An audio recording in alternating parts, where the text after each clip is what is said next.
अस्सलाम वालेकुम guys, how are you. I hope आप सब ठीक होंगे। और आज हम क्रिमिनोलॉजी के अंदर जो नेक्स्ट टॉपिक हमारा है वो हम कवर करेंगे, and that topic is criminal investigation. हमने criminal justice system previous lectures के अंदर देखा था, और आज हम क्रिमिनल इन्वेस्टिगेशन के ऊपर पढ़ने जा रहे हैं। तो सबसे पहले हम देखते हैं कि क्रिमिनल इन्वेस्टिगेशन होती क्या है। First of all we would understand the definition of criminal investigation, कि क्रिमिनल इन्वेस्टिगेशन क्या है, क्यों की जाती है। तो वो क्या है कि द कलेक्शन ऑफ इंफॉर्मेशन। सबसे पहला काम क्या है कि इंफॉर्मेशन को कलेक्ट करना है, एंड एविडेंसेस, और जो आपको सबूत वगैरह मिलेंगे। अब कलेक्शन हो गई इंफॉर्मेशन की, वो क्यों की गई? For identifying, apprehending and convicting suspected offenders. जो सबसे पहले उसको आइडेंटिफाई करना, पता चलाना, फिर अप्रीहेंड करना, फिर उसको डिटेन करना, मतलब गिरफ़्तार करना, एंड कन्विक्ट, फिर उसको सज़ा दिलवाना। किसको? सस्पेक्टेड ऑफेंडर्स, जिन्होंने कोई जुर्म किया हो। तो डेफिनेशन क्या होगी क्रिमिनल इन्वेस्टिगेशन की? कि इंफॉर्मेशन और सबूत, एविडेंसेस इकट्ठे करना, ताकि जो सस्पेक्टेड ऑफेंडर है उसको पहले पता चलाया जाए कि वो है कौन, फिर इसको गिरफ़्तार करके कन्विक्ट कराया जा सके। तो this is the definition of, आसान लफ्ज़ों में जो डेफिनेशन बन सकती थी वो आपको मैंने समझाई। उसके बाद हम देखते हैं प्रिंसिपल्स ऑफ क्रिमिनल इन्वेस्टिगेशन। 2021 के अंदर भी ये आ चुका है, प्रिंसिपल्स ऑफ क्रिमिनल इन्वेस्टिगेशन क्या हैं। तो इस लिहाज से ये एक इम्पोर्टेंट टॉपिक है, तो आपने इसको सही तरह से समझना है। और स्पेशली ये जो पोर्शन है प्रिंसिपल्स ऑफ क्रिमिनल इन्वेस्टिगेशन, कि वो कौन से उसूल हैं जिनको सामने रखते हुए जो आयो होता है, आयो मीन्स इन्वेस्टिगेशन ऑफिसर। तो इन्वेस्टिगेशन ऑफिसर जो है वो किन उसूलों को सामने रखते हुए एक किसी केस की या किसी केस के ऊपर जो वो इन्वेस्टिगेशन करेगा, वो कौन से उसूल होंगे। तो first one is proportionality. Proportionality क्या है? Exercise of legal power should be proportionate to the crime under investigation. Proportionality का मतलब है कि जो लीगल पावर उस इन्वेस्टिगेशन ऑफिसर के पास होगी या पुलिस के पास है, वो उसको जो क्राइम है, जो क्राइम हुआ है, जो कोई जुर्म हुआ है, उसके मुताबिक उसको यूज़ करे। फॉर एग्ज़ाम्पल, एक मर्डर का केस आ गया, उसकी क्रिमिनल इन्वेस्टिगेशन करनी है, तो उसमें क्या होगा? वो क्रिमिनल इन्वेस्टिगेशन करेगा मर्डर के केस को सामने रखते हुए, क्योंकि उसमें क्या है कि अब उसने उस बंदे को आइडेंटिफाई करना है जिसने किसी का मर्डर किया है। तो उसके लिए सबूत अलग तरीके से फाइंड करने हैं, उसकी इन्वेस्टिगेशन एक डिफरेंट तरीके से होगी। अच्छा, और अगर किसी ने चोरी की है तो चोर की जो इन्वेस्टिगेशन होगी वो उसके जुर्म के मुताबिक होगी। तो इस तरीके से वो कहता है कि जो लीगल पावर होगी उसको एक्सरसाइज करना है जुर्म के मुताबिक, जैसा जुर्म होगा वैसी इन्वेस्टिगेशन होगी। ऐसा नहीं है कि सारे के सारे जो मुजरिम होंगे उनको एक ही तरीके से आप ट्रीट करेंगे, तो ये नहीं होना चाहिए। तो पहला जो उसूल या प्रिंसिपल है that is proportionality. Number 2 is transparency, कि इन्वेस्टिगेशन जो है उसके अंदर ट्रांसपेरेंसी होनी चाहिए। ट्रांसपेरेंसी मीन शफाफियत, ट्रांसपेरेंसी इन इन्वेस्टिगेशन। अच्छा, इन्वेस्टिगेशन के अंदर वो कह रहा है कि आप ट्रांसपेरेंसी करेंगे, मतलब जो आयो होगा, इन्वेस्टिगेशन ऑफिसर होगा, वो ट्रांसपेरेंट तरीके के साथ इन्वेस्टिगेशन करे। और वो क्या है, वो ट्रांसपेरेंसी कैसे आएगी? वो ऐसे आएगी कि जब वो victim, witness and suspects should be kept updated, कि जो भी इन्वेस्टिगेशन होगी, जो भी नई उसको सबूत वगैरह या नई इन्फॉर्मेशन वो कलेक्ट करता जाएगा, तो जो कंसर्न लोग होंगे, जैसे कि विक्टिम है जो मुद्दई है, इसी तरीके से विटनेस जो गवाहान हैं या सस्पेक्ट हैं, उनको वो अपडेट करता जाएगा। सब के साथ साथ जो जो न्यू डेवलपमेंट्स होती जाएंगी केस के अंदर, वो उनको अब जब अपडेट करेगा, तो इसका मतलब सारों को एक इन्फॉर्मेशन या जो उनको इन्फॉर्मेशन देनी चाहिए वो देता रहेगा। तो इस तरीके से ट्रांसपेरेंसी आएगी पूरी इन्वेस्टिगेशन के अंदर। फिर नंबर 3, इंडिविजुअलाइज्ड। इंडिविजुअलाइज्ड का क्या है? ये क्या कहता है कि आयो investigation officer should understand the needs of individuals, कि अगर एक ऐसा केस आ गया कि जिसके अंदर डिफरेंट लोग हैं जिनकी उसने इन्वेस्टिगेशन करनी है, तो वो कहता है कि उनको वो देखते, डिफरेंट इंडिविजुअल्स की नीड्स को समझते हुए वो इन्वेस्टिगेशन करे। फॉर एग्जांपल, एक चाइल्ड है, बच्चा है, तो उसकी अगर उसने उससे कोई इंटरव्यू करना है, कोई इन्वेस्टिगेशन करनी है, तो वो उसकी नीड्स को देखते हुए करे। फिर इसी तरह वेमेन है तो वो उसकी नीड्स का ख्याल रखे। एल्डरली कोई बूढ़ा बंदा है तो वो, मतलब अब पाकिस्तान जैसे मुल्क में तो फिज़िकली टॉर्चर भी किया जाता है, तो अब क्या करना है, कहने का मतलब यह है कि चिल्ड्रन और एल्डरली या वेमेन जो हैं इनको आप फिज़िकली टॉर्चर ना करें। तो डिफरेंट और टेक्निक्स हैं जिनके ज़रिए आप उनसे इंफॉर्मेशन जो है गैदर करें या उनसे कन्फेशन कराएं। तो इस तरीके से वो उनकी नीड्स का ख्याल रखें। अच्छा, उसके बाद जो नंबर 4 पे अगला प्रिंसिपल है दैट इज़ कॉन्फिडेंशियलिटी। कॉन्फिडेंशियलिटी का मतलब है कि जो भी इंफॉर्मेशन मिले वो उसको छुपा कर रखे। छुपा कर रखने का मतलब है कि हर बंदे को ना पता हो। Investigation officer should prevent unauthorised disclosure of information to people not concern.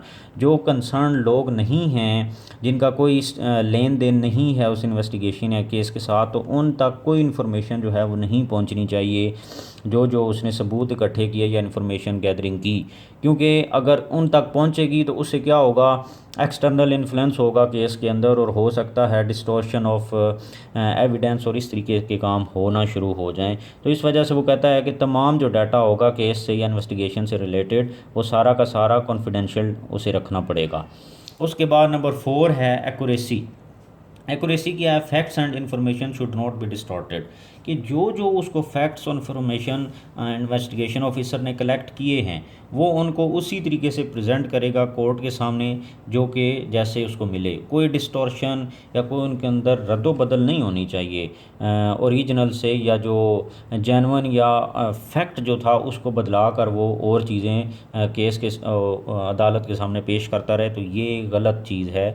Principal ये है कि ओरिजिनल जो फैक्ट्स और इन्फॉर्मेशन होंगी वही उसको प्रेजेंट करनी है बिफोर द कोर्ट। फिर प्रोफेशनलिज्म क्या है, प्रोफेशनलिज्म एक उसूल है और वो ये है कि IO must know how to obtain information and make people confess. उसको जो इन्वेस्टिगेशन ऑफिसर है, चाहे वो एसएचओ है, एएसआई है, जो भी इन्वेस्टिगेशन कर रहा है किसी केस की, तो उसको उन टेक्निक्स का पता होना चाहिए कि लोगों से कैसे कन्फेशन कराना होता है, लोग कैसे कन्फेस करेंगे। ऐसा नहीं है कि उसको पता ही ना हो और वो फिज़िकली टॉर्चर करता रहे लोगों को, और जो आसान तरीके से कन्फेशन कराए जा सकते थे उसके बजाय वो डिफरेंट और टॉर्चर करके लोगों से इन्फॉर्मेशन गैदर कर रहे और फिर भी गलत इन्फॉर्मेशन उसको मिले। तो वो प्रोफेशनल होना चाहिए, उसको अपना काम आना चाहिए। फिर इम्पार्शलिटी है कि वो जो इन्वेस्टिगेशन ऑफिसर होगा वो बाइस्ड नहीं होना चाहिए। ऐसा नहीं हो कि वो विक्टिम की ज़्यादा साइड ले और सस्पेक्ट को जो है वो टोटली वो टॉर्चर करता रहे, या सस्पेक्ट से पैसे लेके उसकी साइड लेता रहे और विक्टिम जो है उसको वो लिफ्ट ही ना कराए। तो ऐसा नहीं होना चाहिए। उसके अंदर इम्पार्शियलिटी हो, न्यूट्रल हो और अनबाइस्ड हो, ताकि ट्रांसपेरेंसी आए उसके अंदर। तो ये कुछ प्रिंसिपल्स थे, इसके अलावा भी और हो सकते हैं, बट ये चीज़ें जो हैं ये बहुत इंपॉर्टेंट थी, जो प्रोमिनेंट चीज़ें हैं एक इन्वेस्टिगेशन के अंदर जो इन्वेस्टिगेशन ऑफिसर को फॉलो करनी चाहिए। अब इसके अलावा जो इन्वेस्टिगेशन है, क्रिमिनल इन्वेस्टिगेशन है, उसके अंदर एक और चीज़ जो है दैट इज़ डेटाबेस इन्वेस्टिगेशन। अब डेटाबेस इन्वेस्टिगेशन क्या होती है कि आम तौर पे हम देखते हैं, जैसे कि हम टीवी ड्रामों के अंदर या मूवीज़ के अंदर भी देखते हैं कि जब कोई क्राइम होता है, कोई नया बंदा क्राइम करता है, तो सबसे पहले क्या, जो इंटेलिजेंस एजेंसीज़ या इस तरीके से की जो एजेंसीज़ होती हैं जैसे एफआईए पुलिस है, तो वो क्रिमिनल रिकॉर्ड चेक करती हैं अपने डाटाबेस के अंदर कि क्या इस बंदे ने कोई पहले भी इसका रिकॉर्ड है क्रिमिनल एक्टिविटी के अंदर, ये इन्वॉल्व रहा है या नहीं रहा है। तो वो क्या करते हैं, डेटाबेस में से रिकॉर्ड को चेक करते हैं जब कोई नया बंदा कोई अनलॉफुल एक्ट करता है। तो इसको क्या कहेंगे हम, डेटाबेस इन्वेस्टिगेशन। इसके अलावा इलेक्ट्रॉनिक इन्वेस्टिगेशन जो है वो भी एक तरीका है। वो क्या है कि कंप्यूटर बेस्ड इन्वेस्टिगेशन होती है। For example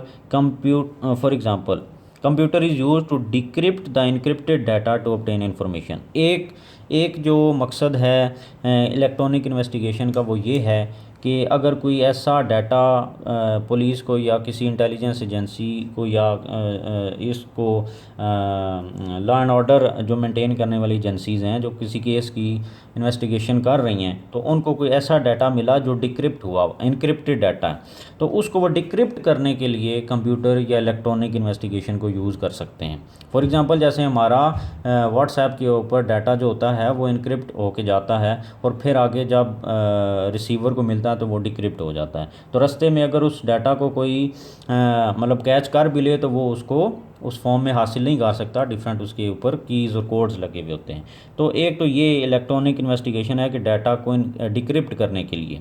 number 2, also to obtain information from some damage hard drives etcetera. अगर कोई हार्ड ड्राइव किसी कंप्यूटर की मिल गई जिसके अंदर कोई डाटा हो सकता है जो रेलिवेंट है केस से, तो उसको किसी, और वो कोई हार्ड ड्राइव ऐसी है जो डैमेज हुई हुई है, तो उसको दोबारा डाटा ऑब्टेन करने के लिए डिफरेंट सॉफ्टवेयर और टेक्निक्स यूज़ करके ऑब्टेन करने के लिए यूज़ किया जा सकती है इलेक्ट्रॉनिक इन्वेस्टिगेशन को।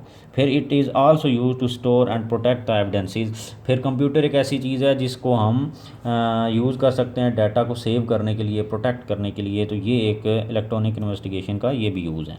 इसके अलावा एक और जो इन्वेस्टिगेशन है वो क्या है, फोरेंसिक इन्वेस्टिगेशन। फोरेंसिक क्या है, मॉडर्न वर्ल्ड के अंदर, कंटेम्प्रेरी वर्ल्ड के अंदर जो फोरेंसिक इन्वेस्टिगेशन है ये सबसे बेहतर एक तरीका है किसी को इन्वेस्टिगेट करने का, और इसके रिज़ल्ट्स जो हैं इस इन्वेस्टिगेशन के वो एक्यूरेट होने के चांसेस सबसे ज़्यादा हैं।